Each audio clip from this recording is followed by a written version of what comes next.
पत्नी सुप्रिया शंकर की आराधना करती, उसका कोई फल नहीं होगा, उसका कोई फल नहीं। चित्रगुप्त महाराज ने कहा उसका फल अगर होता तो थोड़ी देर में देवादित्य महादेव यमलोक के नजदीक में होता। शिव नहीं आया। चित्रगुप्त महाराज क्या देख रहे हैं कि सामने से वृषभ पर चढ़कर, नंदी पर चढ़कर मेरे देवादिदेव महादेव सामने से आ रहे थे। चित्रगुप्त महाराज पहचान गए कि जरूर इसकी धर्मपत्नी का पुण्य इसके खाते, धर्मपत्नी का पुण्य इसके खाते में आया है।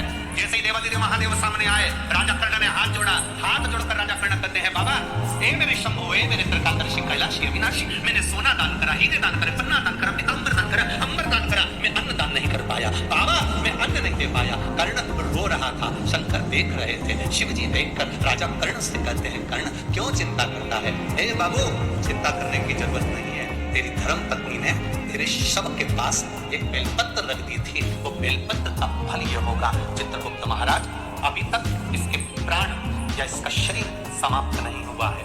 एक काम करो, 16 दिन के लिए इसके शरीर को किसी दूसरे का रूप धारण कराकर मृत्यु लोक में भेज दीजिए। वो बेलपत्र का फल यह था, एक बेलपत्र का पुण्य यह था। राजा कर्ण का शरीर बाकी जीवित करा गया, एक शरीर तो पड़ा रहा कर्ण का, और कर्ण दूसरा शरीर धारण कर संत ब्राह्मण वृंद जन गरीब जन दीन जन सबको भोजन कराते रहे। भोजन कराते कराते कराते कराते लाखों लोगों को कर्ण ने भोजन कराया।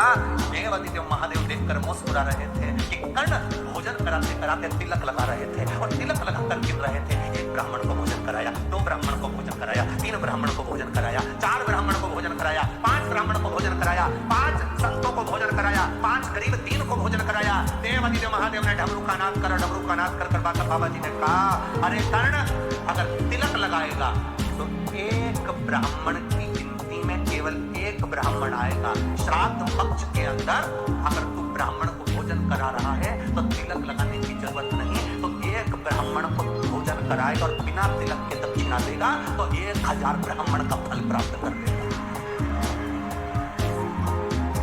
इतना सुंदर कहा, दान विधि पर भोजन कराओ तो तिलक कर दक्षिणा दो। और अगर 16 श्राद्ध में मान लो चतुर्थी का श्राद्ध है, पंचमी का श्राद्ध है, द्वितीया का श्राद्ध है, तृतीया का श्राद्ध है, सप्तमी का श्राद्ध है, अष्टमी का श्राद्ध है, ब्राह्मण को बुलाया, साधुजन को बुलाया, गुरुजन को बुलाया, किसी को भोजन करने बुलाया, आपने दक्षिणा दी पर तिलक नहीं लगाया, तो ये मान लो पंचमी का श्राद्ध। पंचमी को तुमने कहा कि हमारे दादाजी शांत हुए थे, तुमको नहीं मालूम कि पंचमी पे और कोई भी गया होगा, तुम्हें उसका स्मरण नहीं है। जो पंचमी पर गए हैं वो सब हमारे दरवाजे पर आकर खड़े होते हैं। अगर हमने दादाजी के निमित्त से तिलक लगा दिया तो केवल दादा को ही उसका भाग प्राप्त होता है। अगर हमने तिलक नहीं लगाया तो पंचमी के दिन हमारे पूर्वजों में 71 पीढ़ी में कोई गया होगा पंचमी को, तो सबको उसका फल मिल जाता है, तो पितृदोष समाप्त हो जाता है। तिथि पर लगाओ, आप ऐसे दिमा रहे हो 16 श्राद्ध के अलावा आप तिलक करो, दक्षिणा दो, मना। बाकी का श्राद्ध पक्ष में आप जितना बन सकता है उसको प्रेम से आनंद से करो, जितने प्रेम से कर सकते हो भूख भाव से सेवा करो। एक बेलपत्र का फल यह हुआ कि कर्ण का शरीर 16 दिन के लिए वापस दिया गया। 16 दिन राजा कर्ण ने भोजन कराया, खूब भोजन कराया, खूब अन्न का दान दिया। आखिरी में जब कर्ण के प्राण छूटे, अंतिम संस्कार की जब घड़ी आई, बेलपत्र का फल यह था कि राजा कर्ण का अंतिम संस्कार करने की जरूरत नहीं पड़ी। देवादिदेव महादेव की दृष्टि पड़ी, राजा कर्ण का शरीर और उसकी आत्मा सूर्य देवता में विलीन हो गई। पुराण की कथा कहती है पितरों के स्वप्न का वर्णन किया गया।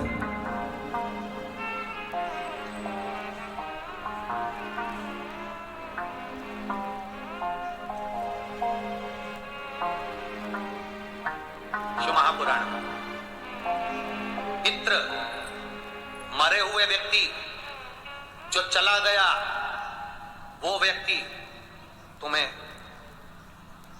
रोता हुआ नजर आ रहा है तो समझ लेना कि घर में कोई व्याधि, कोई तकलीफ, कोई कष्ट आने वाला है। पितृ अगर रोते दिख रहे हैं तो व्याधि, कष्ट आने वाला है। पितृ हंसते हुए नजर आ रहे हैं तो समझ लो कोई सुख की घड़ी हमारे यहाँ आने वाली। और पितृ स्वप्न में अगर कह रहे हैं कि मुझे भूख लग रही है, प्यास लग रही है, पानी पिला दो, भोजन करा दो, समझ लो घर में कोई बड़ी बीमारी प्रवेश करने वाली है। उस बीमारी का प्रवेश हमारे घर में हो रहा।